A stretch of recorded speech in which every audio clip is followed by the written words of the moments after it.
My name is Sinto John. I work for RAK Ceramics as a sales executive.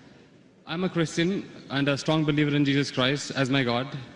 I am well aware that all Muslims do consider Jesus Christ to a high regard as a prophet. My question is regarding the issue on prohibition of pork in Islam. My first question is, do you consider all the words of Jesus and the miracles performed by Jesus as mentioned in the Bible?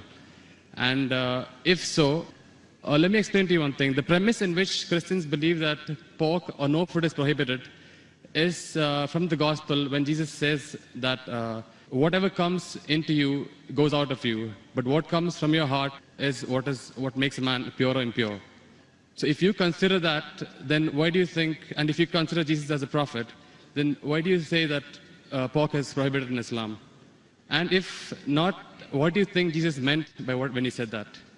Before I answer the question, I'd like to welcome the chairman of the Dubai International Holy Quran Award, Mr. Ibrahim Bumala, and also the deputy chairman, Dr. Saeed, for giving us a wonderful opportunity and making us available this hall till so late also, mashallah. I'd like to thank him. And I pray to Almighty God that He gives more opportunity for people of Dubai to hear such lectures, and so that more and more people get hidayah. And inshallah, the thawab of the people accepting Islam will also go to the Dubai International Quran Award, inshallah.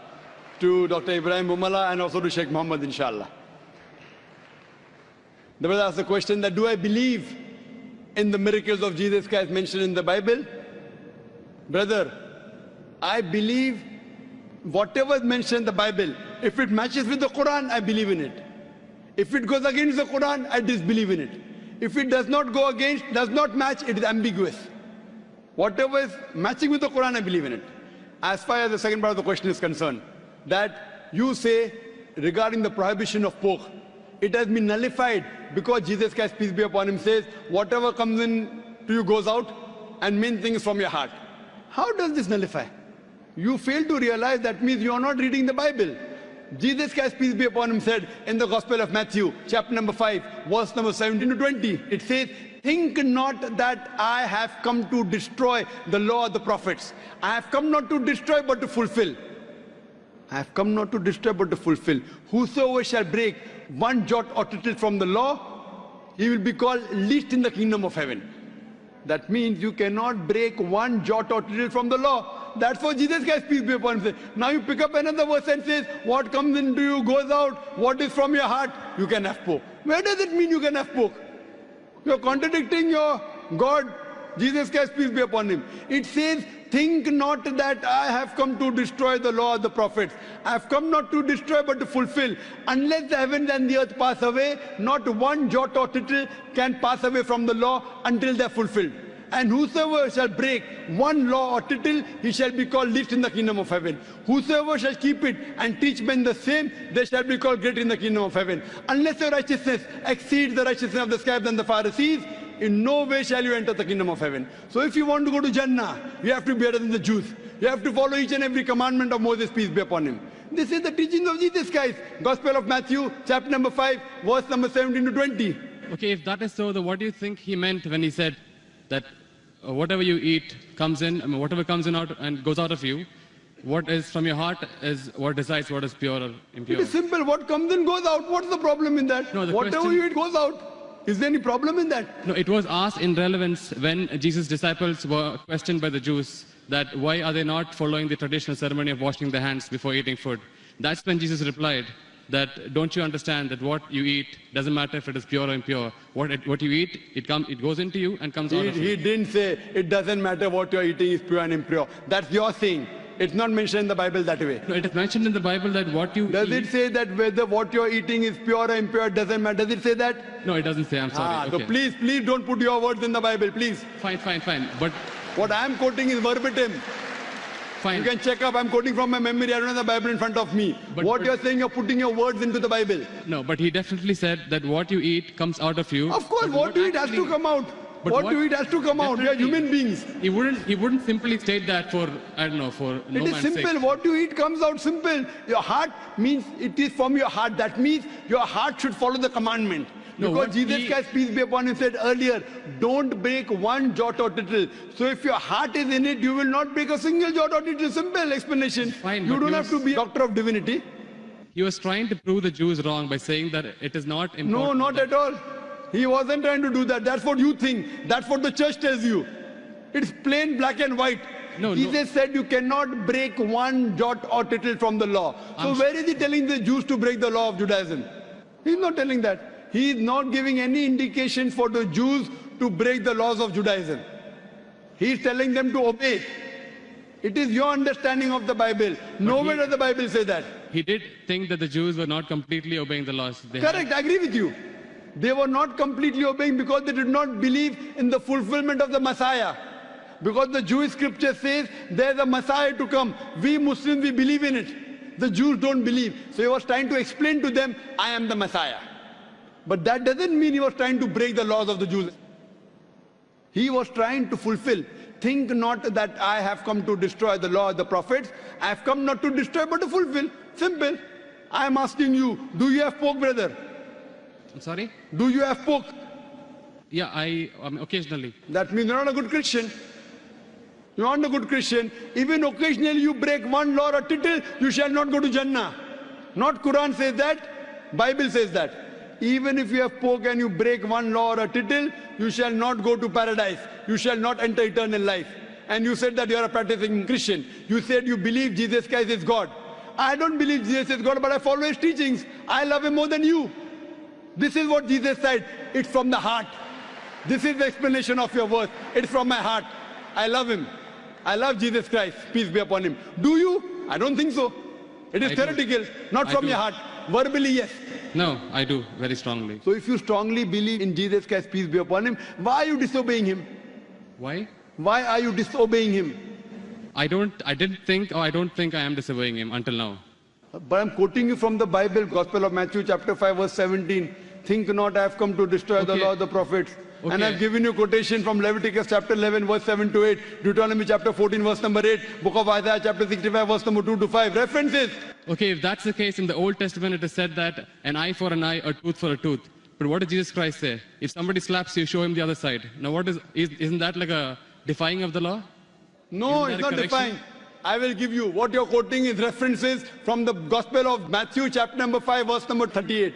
Okay. I will give the quotation. I It has- don't want the quotation, I want the answer for my question. But first I'll give the quotation reference, then I'll give the answer. Na? Fine, fine. I always give with proof. You believe without proof, you can do that. I'm a man of proof. With references from your scripture. Okay.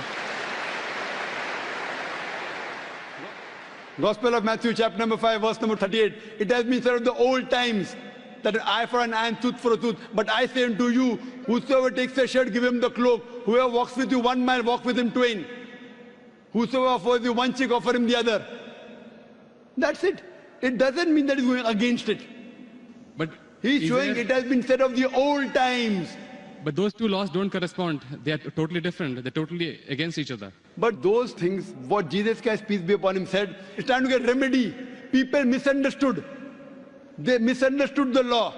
An eye for an eye and tooth for a tooth means there should be justice. That doesn't mean someone by mistake, a child is playing cricket and if the ball hits the eye, that doesn't mean you break his eye. People misunderstood the message. He was correcting it. Same way how you misunderstood the message that Jesus said had pork. Where did he say have pork? It means that people misunderstood. They are following the law by the letter, not by the spirit. What you have to realize that it means that if by mistake someone is playing cricket and suppose the ball hits the eye, that doesn't mean that you have to take the eye of the boy. So you have to follow the law in the spirit. And you have to see the meaning of it. That's important. That's what Jesus Christ, peace be upon him, tried to explain. I'm asking the question, will you follow Jesus Christ, peace be upon law today? If someone slaps you on one cheek, will you offer the other? There are many people waiting in the queue. Will you do that? I'm sorry? There are many people waiting in the queue. Okay. Will you follow Jesus' law? If someone slaps you, will you offer the other? No, but that is wrong then. According to me, it is wrong. According to you, it is correct, now. You believe Jesus Christ is your God, peace be upon him. Yes. If someone slaps you, will you offer the other? You can come on the stage here. We'll have many people slapping you. I didn't understand actually. It's not clear. That verse of the Bible also says someone slaps you on one cheek, offer the other. Yeah. Do you believe in that law? I do, yes. So if someone slaps you, will you offer the other cheek? Exactly. If I don't, that means I'm disobeying his laws. That's it. Okay, suppose if I tell that from today, everyone will come and hit you on the cheek. Maybe once or twice you'll offer. Will you offer always? Well, that depends on my depth of the faith. I mean, if I'm really strong believer, then I would definitely offer. Is any Christian worth the name born today who will keep on offering his cheek? I have not met anyone. Do you agree that 30,000 people here, 30,000 slaps, will you take? But believe me, there are really true believers who would. I am asking you, will you? Leave us others, will you? I don't know.